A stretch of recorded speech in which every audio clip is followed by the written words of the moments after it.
যেটা real fact সেটাই বলি, আমি অল টাইম রিয়েলটাই বলি। তো আজকেও তেমন ভাবে রিয়েলি বলবো, তবে মনে রাখ তাপ আর তাপমাত্রা আলাদা।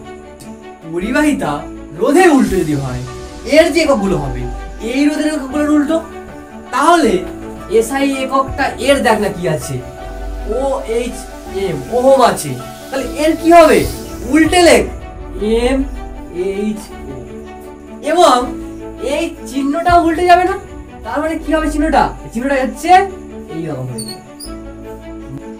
এবারে অনেকে এটাকে না লিখে আমার নাম দিয়ে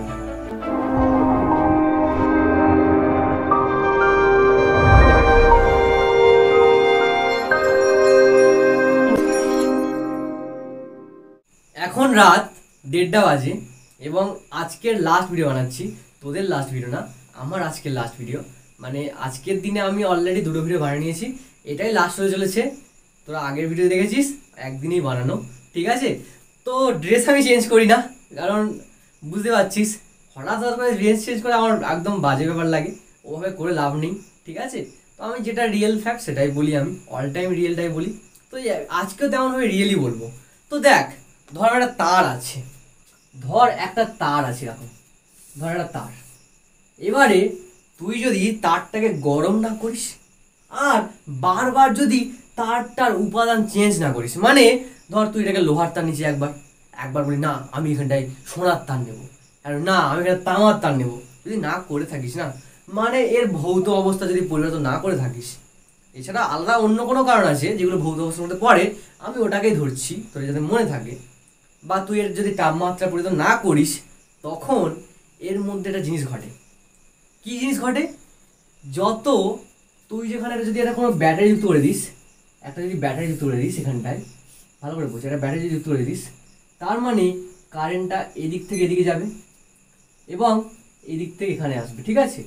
তো কারেন্টটা যে এখান থেকে এদিকে যাচ্ছে, তাহলে বল কারেন্টটা কেন যায়? আমি আগের দিন থেকে বলেছি তারের মধ্যে দিকে, কারণ ভোল্টেজ যেখানে বেশি, যদি জল ঢালি উঁচু জায়গা থেকে জল নিচু জায়গায় যাবে, মানে ভোল্টেজ হাই সেখান থেকে নিচু জায়গায় যাবে, তার মানে এদিকে যে ভোল্টেজ, ধর আমি এই তারের এই পয়েন্টটা যদি ভাবি এখানটায়, এই পয়েন্টটা ধর এপারের এটা রাস্তাটা হচ্ছে এ, এটা হচ্ছে এ আর এটা হচ্ছে বি, তাহলে বল এই তারের ক্ষেত্রে ভোল্টেজ এই প্রান্তের নাম কি দেবো? ধর তার মানে এই প্রান্তের যে ভোল্টেজ, ধর সেটার নাম হচ্ছে ভিএ, মানে এ পয়েন্টে ভোল্টেজ হচ্ছে ভি, আমি নাম দিচ্ছি, এবং এই পয়েন্টের নাম হচ্ছে ধর ভিবি, ভোল্টেজটা হচ্ছে ভিবি। তাহলে বল যদি কারেন্ট অর্থাৎ আই যেটাকে বলছি আমি তড়িৎ প্রবাহ মাত্রা, যদি এদিক থেকে এদিকে যায়, তাহলে বল ভোল্টেজ কোনখানে বেশি?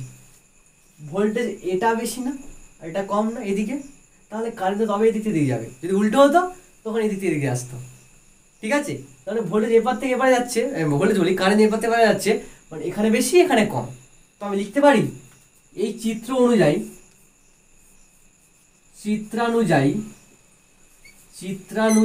আমরা বলতে পারি কি, যে আমরা এখানে বলছি চিত্রানুযায়ী ধরছি আমরা যে ভি এ পয়েন্টটাতে এইখানটাতে ভোল্টেজ বেশি, অনেক বেশি ধরতে পারিস। এইরকম ভাবে চিহ্ন দিচ্ছি না, কেউ বলবি দেখ ভালো করে বলছি, আমি বলছি ভি বি এখানে ভোল্টেজ কম এখানে বেশি, অনেকে বলতে পারে অনেক বেশি ভোল্টেজ, সে তাহলে কি চিহ্ন দেবে? সেরকম চিহ্ন এখানটায় এরকম চিহ্ন, এটা বলছে অনেক বেশি, এর থেকে অনেক বেশি, এটাই বলছে ব্যাপারটা। তো ধর অনেক বেশি কোনো ব্যাপার না, তাহলে বল বিভব পার্থক্য কি হবে? তাহলে বল দুটো প্রান্তের মধ্যে ভোল্টেজের পার্থক্য থাকবে, তো সেটা কত? তো লেখ বিভব পার্থক্য, এটা আমরা কি ধরে নিচ্ছি, ঠিক আছে, এটা ধরছি আমরা, তাহলে বল বিভব পার্থক্য ওটা কত হবে? বিভব পার্থক্যকে আমরা কি করব, যেখান থেকে বেশি সেখান থেকে কমটা বাদ দেবো, তো ভি এটা বেশি ভি বিটা কম, তাহলে বিভব পার্থক্যটা কি হবে? ধর বিভব পার্থক্য এটা হচ্ছে এটা, ধর বলতে আসলে ভি এ মাইনাস ভিবি, আর আমি ধরে নিচ্ছি এত বড় লেখাটা আসলে বিভব পার্থক্য বলতে আমি নর্মালি সেটা বিভবই, তো তোর আমি সেটাকে ভি ধরছি, আমি ধরতেই পারি, ইচ্ছে বলছে ধরতেই পারি, তো ধর আমি ভি ধরলাম, এটাকে ভি ধরলাম।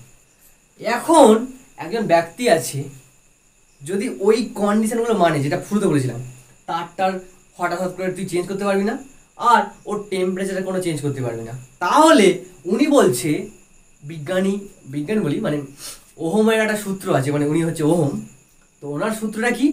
ওনার সূত্র হচ্ছে যে যদি এরকম হয় না, তাহলে উনি বলছে এই যে ভোল্টেজ, দুটো প্রান্তের যে ভোল্টেজ, মানে অর্থাৎ বিভব পার্থক্য, অর্থাৎ এই ভিটা, এই ভিটা আই যত বাড়বে, মানে ভি যত বাড়বে, মানে ভোল্টেজ যত হাই হবে, কারেন্ট তত বেশি যাবে। তোরা এটা নর্মাল জানিস, ভোল্টেজ বেশি মানে ভোল্টেজ হাই মানে কারেন্ট অনেক বেশি যাবে। আর এটা হচ্ছে আসলে সূত্র থেকে আসে, তোরা সেই ছোটবেলা থেকে শিখে এসছিস, এখানে এসে তোদের সূত্র লিখতে হবে পরীক্ষায়, আর কিচ্ছু না, যা শিখেছিস ওটাকেই দিয়েছে। মানে ভোল্টেজ হাই মানে ওখানে কি কারেন্টের প্রবাহ মাত্রা বেশি হবে, এটাই বুঝছে। এবং এটা কোত্থেকে পাচ্ছি? এটা পাচ্ছি ওহমের সূত্র থেকে, ওহমের সূত্রানুযায়ী, ঠিক আছে, ওহমের সূত্রানুযায়ী। এখন যদি প্রশ্ন বলে, এটা হচ্ছে তার উত্তর, প্রশ্নটা তোরা বল, এখানে প্রশ্ন কি হতে পারে আমি পরে বলবো, এটা হচ্ছে উত্তরটা, ঠিক আছে, এতটা হচ্ছে উত্তর, প্রশ্নটা তোরা পরে বলবি। তার আগে লেখ, যেহেতু আমি ওহমের সূত্র বলেছি, ওটা কি লেখ, ওহমের সূত্র, ওহমের সূত্র দেখ ভালো করে স্পষ্ট হয়ে দেখ। আমি শুরুতে বলেছিলাম তারটার মানে পরিবাহীর কি কি চেঞ্জ করা যাবে না? উষ্ণতা ও অন্যান্য ভৌত অবস্থা, যেখানে একটা হতে পারে উপাদান, হতেই পারে। লেখ, কোনো পরিবাহীর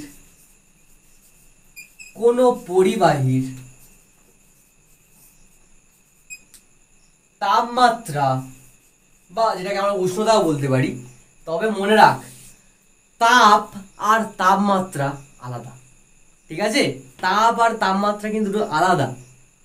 তো লেখ, তোদের সংজ্ঞা যদি বলি, কেন আলাদা বলবি তো, আমি প্রশ্ন করছি, প্রশ্ন হচ্ছে এটা যে তাপের সংজ্ঞা দাও, এটা আমাকে কমেন্টে জানা, ঠিক আছে, দেখি কে কি বলে।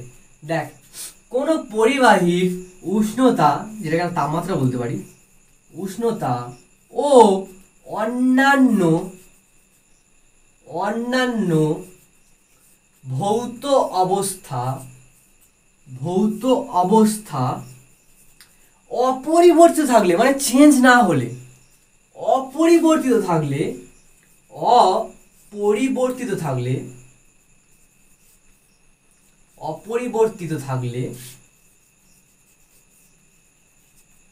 কি হচ্ছে ব্যাপারটা, এই তারের প্রবাহ মাত্রাটা কার সাথে সমানুপাতিক হচ্ছে? এই তারটার মানে পরিবাহীটার দুটো প্রান্তের বিভব প্রভেদের সাথে সমানুপাতিক হচ্ছে। তাহলে হলে প্রবাহ মাত্রা, কিসের প্রবাহ মাত্রা? তড়িৎ প্রবাহ মাত্রা, তারের মধ্য দিয়ে তড়িৎ প্রবাহ মাত্রা, তারের মধ্য দিয়ে, তার বলবো না পরিবাহী বলবো, সরি এতবার কাটতে হচ্ছে, তোদের কি ঝাড় দিচ্ছি।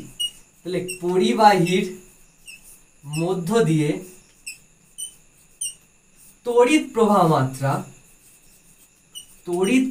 মাত্রা কার সাথে সমানুপাতিক? এই দুটো প্রান্তের বিভব পার্থক্যের সাথে। তাহলে তড়িৎ প্রবাহ মাত্রা দুই প্রান্তের বিভব পার্থক্যের সাথে সমানুপাতিক, বিভব পার্থক্যের সাথে সমানুপাতিক।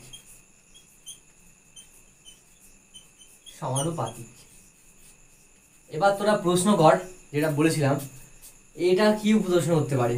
প্রশ্ন তোরা বুঝতে পেরেছিস, ওহমের সূত্র কাকে বলে সেটা লিখলে, এটা হচ্ছে তার ব্যাখ্যা, এটা হচ্ছে ওহমের সূত্রের ব্যাখ্যা, ঠিক আছে, মাথায় ঢুকেছে ব্যাপারটা আমি কি বলতে চেয়েছি।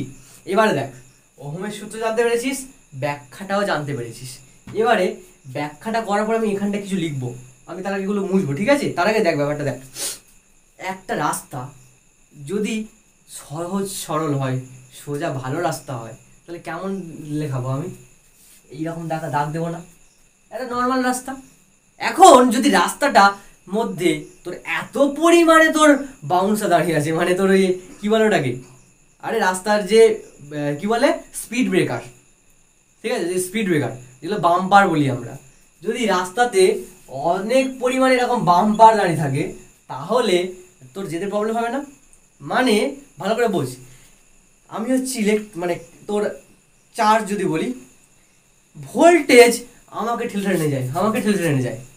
এখন রাস্তা যদি খারাপ হয় তাহলে বল আমি কি ঠিকঠাকভাবে যেতে পারবো? পারবো না তো।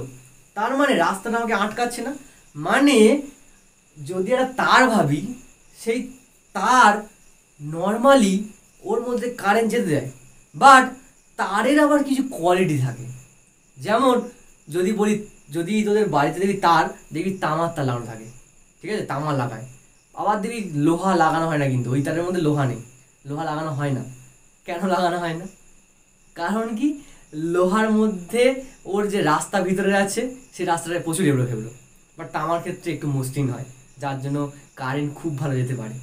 তার মানে এখানে ব্যাপারটা হচ্ছে তারের একটাই ধর্ম আছে। কিন্তু একটা তার যদি বলি বা পরিবাহী ধরি আমি, তার একটা নিজস্ব একটা ধর্ম থাকে, যেটা কেমন হতে পারে ধর্মটা বলতে, তার ভিতরে রয়েছে আমার রাস্তা, যে রাস্তা দিয়ে কারেন্ট যায়, বা রাস্তাটা খারাপ। তার মানে রাস্তা খারাপের জন্য কারেন্ট যেতে দেয় না, কারেন্ট যেতে বাধা পায়। তার মানে যে বাধা দিচ্ছে কারেন্ট যেতে, মানে রোধ করছে কারেন্ট যেতে, তাকে মানে সেই রকম রাস্তাকে তখন বলে রোধ। মানে কারেন্টে যেতে বাধা দিচ্ছে তাকে বলে রোধ। বুঝতে পারলি? তো এই রকম দিয়ে কিন্তু বোঝানো হয় রোধকে। রোধকে এই রকম ম্যাথ মানে সায়েন্টিফিক চিহ্ন দিয়ে বোঝানো হয়। আর এটাকে বোঝানো হয় পরিবাহীকে। পরিবাহীকে, যার মধ্যে কারেন্ট খুব ভালোভাবে যেতে পারে, বাট পরিবাহীর মধ্যে লুকিয়ে থাকে রোধ, ঠিক আছে। যেখানে পরিবাহীটা তখন হচ্ছে বলতে পারিস কিছু সামথিং প্রবলেমের জন্য হয় এটা, মানে ভিতরে ওটা রয়েছে বলে, তো তখন এটাকে এইভাবে লেখা হয়, ঠিক আছে, ওই পরিবাহীটাকে এইভাবে লেখা হয় যেখানে রোধ আছে। এটা বুঝে নাও। এবার দেখ ভালো করে বোঝ, এই যে সূত্রটা পেলাম না, ওহমের সূত্র, তোরা শুরু থেকে জানিস এই চিহ্নটাকে তোলা যায়। তো আমি যদি তুলি এটাকে, ভি সমান আই লিখবো না, হ্যাঁ কি না? আর পুরো ভুল, এখানে একটা কনস্ট্যান্ট আনতে হয়। এখানে অনেকে বলে কে লেখো, অনেকে বলে পি লেখো, যা খুশি লেখো, লিখতে পারিস, লিখতে পারিস। কিন্তু কিন্তু এখানে সায়েন্টিস্টরা বলছে এখানে যে কেটাকে লিখছো না, কেটার সাথে একজনের মিল পাই আমরা খুব, তো তার নামটা এখানে লেখো না। মানে বিজ্ঞানীরা বলছে রোধের ইংরেজি হচ্ছে রেজিস্ট্যান্স, রেজিস্ট্যান্স। তো ওই কারণে বলছে এখানটায় তুমি আর লেখো, মানে আরটা হচ্ছে ধ্রুবক, রোধটা হচ্ছে ধ্রুবক, যে কোনো তারের ক্ষেত্রে রোধ হচ্ছে ধ্রুবক। তো ওই জন্য এখানে এটাকে লেখো। আর তোদের যা সূত্র আমি শিখেছিস এতদিন পর্যন্ত, ভি সমান ডাব্লিউ বাই কিউ, আর কি শিখেছিস, আই সমান কিউ বাই টি, যেটাকে অনেকে বলতে পারে আসলে এটা কিউ সমান আই টি। তো আমি আজ পর্যন্ত তোদেরকে একটা, দুটো, এই 3 নম্বর সূত্র শেখালাম। এই সূত্রগুলো মনে রাখ, ঠিক আছে, এগুলোকে মনে রাখ, খুব ফাটাফাটি কিন্তু এখান থেকে অঙ্ক আসে, মনে রাখ এগুলো কিন্তু। দেখ দেখ ভালো করে পরিষ্কার করে শোন। তার মানে রোধটা আসলে ওই পরিবাহীর একটা ধর্ম না, মানে যার যে রাস্তা দিয়ে যাচ্ছে, মানে যে তারটা দিয়ে যাচ্ছে কারেন্ট যাচ্ছে, সেই তারটারই তো একটা ধর্ম, হ্যাঁ কি না বল? মানে তারটার মধ্যেই রাস্তাটা ওরকমভাবে তৈরি, তার মানে তারটা ধর্ম বলতে পারি তো, তারটা নিজে থেকে বানানো রকমভাবে করা রাস্তাটা, যার জন্য কারেন্ট যেতে বাধা পায়। দেখ রোধ তাহলে কি করে, কারেন্ট যেতে বাধা দেয়, মানে তড়িৎ প্রবাহ হতে বাধা দেয়। তাহলে বল আমি সংজ্ঞা কি বলতে পারি, রোধ কাকে বলে, কি বলবো? রোধ কাকে বলে এটা বোঝায় যে পরিবাহীর যে ধর্মের জন্য, পরিবাহী যে ধর্মের জন্য, মানে ভিতরে যে রাস্তা রয়েছে তার জন্য তড়িৎ প্রবাহ বাধা পায়, তড়িৎ প্রবাহ বাধা পায়, সেই ধর্মকে রোধ বলে। প্রত্যেকে লিখে নে একটুখানি, ঠিক আছে, একটুখানি প্রত্যেকটা লিখে নে, মনে থাকবে তো এটা। আর এখানটায় এটা লিখে রাখ যে এখানটায় আর হচ্ছে ধ্রুবক, আর হচ্ছে ধ্রুবক। ঠিক আছে, এটাকে লিখে রাখ, কারণ আটটা ধ্রুবকই তবে তো এই চিহ্নটা ওঠে। আর এই আটটাই হচ্ছে আবার রোধ। মাথায় কি ঢুকেছে? মাথায় কি ঢুকেছে ব্যাপারটা পুরোপুরি? ওকে, চলো চলো, কংগ্রাচুলেশন। চলো এবারে এবারে আমরা এতদিন পর্যন্ত যা শিখেছিলাম, এবার একটা মজার জিনিস বলবো আমি, মজার জিনিস বলবো। দেখ, রোধের উল্টো কে? বলছিস পরিবাহী। পরিবাহীটার আসলে ভিতরে ধর্মটা রয়েছে। পরিবাহীর, ভালো শোন, একটা ভালো পরিবাহীর ভিতরে কিন্তু ধর্মটা রয়েছে, যেটা হচ্ছে রোধ। মানে ধর আমি একটা পরিবাহী, আমার ভিতরে কারেন্ট যেতে পারে, তো আমার ভিতরে একজন রয়েছে যে কারেন্ট যেতে বাধা দেয়, আমার ভিতরে একজন রয়েছে যে কারেন্ট যেতে সুযোগ করে দেয়। যে বাধা দেয় তার নাম হচ্ছে রোধ, এবং যে সুযোগ করে দেয় তার নাম হচ্ছে পরিবাহিতা। পরিবাহিতা, সে বাধা দেয় না, মানে সে হচ্ছে সুযোগ করে দেয়। এবার তোরা বলবি, আমার ক্ষেত্রে যদি বলি এ তাহলে খুব খারাপ, এ ভালো। আর যদি কারেন্টের ক্ষেত্রে বলি ধর ফ্রিজে লাগিয়েছিস আমাকে, তখন কি হবে? তখন বলবি এ হচ্ছে ভালো, এ খারাপ। এটা স্পেস আছে, একটা জায়গা আছে যেখানটায় যাকে খুশি খারাপ খারাপ বলা যাবে না। ঠিক আছে, তো এবার দেখ, আমরা রোধ বলতে কি বলেছিলাম? রেজিস্ট্যান্স। আর বল পরিবাহিতা যেটা, এটারই উল্টো রকম না? মানে এ যা, এর পুরো উল্টো তো এ, হ্যাঁ কিনা বল? এটার উল্টো তো পুরোপুরি এ, মানে পুরো একদম 180 ডিগ্রি ঘুরে গেছে, এরকম ব্যাপার তো। তাহলে বল, রোধকে লেখা হয় আর দিয়ে, পরিবাহিতাকে কি দিয়ে লিখবি? অনেকে বলি মাইনাস আর, এর বিপরীত। আমি কি বললাম? উল্টো। ও পুরো উল্টো মদন। তো লেখ 1/r, এটা প্রত্যেকে লেখ। ঠিক আছে, এবার দেখ, রোধের এসআইতে একক কি? সিজিএস একক কি? সিজিএস একক আমি শুরু থেকে যা বলেছি ওটাকে মনে রাখ। এসআইতে একক হচ্ছে OHM, মানে ওহম। আরে ওহমের সূত্র করতে গিয়ে তো রোধটা এলো, তাই ওহম বেচারা এখানে ফেসে গেল এবং ওর নিজের নামটা দিয়ে দিল। তো এখানটা হচ্ছে ওহম, বেচারা না, সরি, ওরকম ভাবে বলা উচিত না আমার, হয়তো, বাট আমি এখানে মজার জন্য বললাম ওহম। সিজিএস এ কি হয় বল? বল এটা দেখি কি বলতে পারে। যে বলতে পারে মেনে যাবো আমি, আমি এক গুনবো, এক ঘন্টা গুনলে বলা হয়। দেখ, সিজিএস এ হচ্ছে, আমি বলেছিলাম শুরু থেকে, সিজিএস আমার বানাবি, তোরা লিখবি স্ট্যাট ওহম। স্ট্যাট কত রাখতে? Stat, stat ohm. এবারে ওহমের চিহ্ন আছে জানিস? ওহমের চিহ্ন হচ্ছে এটা, এই রকম চিহ্ন, এটা হচ্ছে ওহমের চিহ্ন। এটাও বলতে কিন্তু সেই ওহমকেই বোঝাচ্ছে। ঠিক আছে, ওহম এটা বলতে চিহ্নটা তার। এবার দেখ এর চিহ্ন কেমন? এর চিহ্ন হচ্ছে স্ট্যাট, এরকম চিহ্ন, বাট এভাবে লেখা হয় না। ঠিক আছে, এটাকে লেখা হয় না এভাবে, এর চিহ্ন হচ্ছে এটা। এবারে বল ফাটাফাটি কিন্তু, এর এসআই একক কি হবে আর এর সিজিএস একক কি হবে? প্রত্যেকে বল। এ, এই যে এসআই একক আছে এটারই উল্টো তো।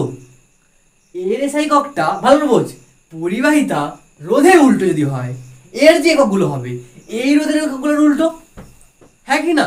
তাহলে এসআই এককটা এর দেখ না কি আছে, OHM, ওহম আছে, তাহলে এর কি হবে? উল্টে লেখ MHO, মোহ। মোহ বলে না, মোহ বলে, এরকম উচ্চারণটা। এবং এই চিহ্নটাও উল্টে যাবে না, তার মানে কি হবে চিহ্নটা? এই চিহ্নটা হচ্ছে এইরকম হয়ে যাবে, মোর চিহ্ন হচ্ছে এটা। মাথায় কি ঢুকেছে ব্যাপারটা যে চিহ্নটা কি হচ্ছে? এবার দেখ, এখানে যেমন এর চিহ্ন, মানে এখানে যেমন ভালো করে বোঝ, এটা করার পরে আমরা স্ট্যাট এটা লিখেছি, বল তাহলে এর এই সিজেস কি হবে? মো হয়েছে, তাহলে সিজেস কি হবে? স্ট্যাট মো, লিখ স্ট্যাট MHO, স্ট্যাট মো। এবারে অনেকে এটাকে না লিখে আমার নাম দিয়ে রেখে, আমার নাম, সরি আমার নাম না, আমার নামের ফার্স্ট লেটার লেখে এই এসআই কক্ষে, মানে এস দিয়েও লেখে অনেকে, যেখানে সিমেন্স, এসটা হচ্ছে সিমেন্স। ঠিক আছে, প্রত্যেকে কি মনে থাকবে এটা? এই জিনিসটা যেটা বললাম প্রত্যেক মনে থাকবে। চলো আজকের ক্লাস এতটা, যেখানে আমি তোমাদের এগুলো করলাম। নেক্সট ক্লাসে কিন্তু অঙ্ক করবো। ওকে, চলো, অল দ্য বেস্ট।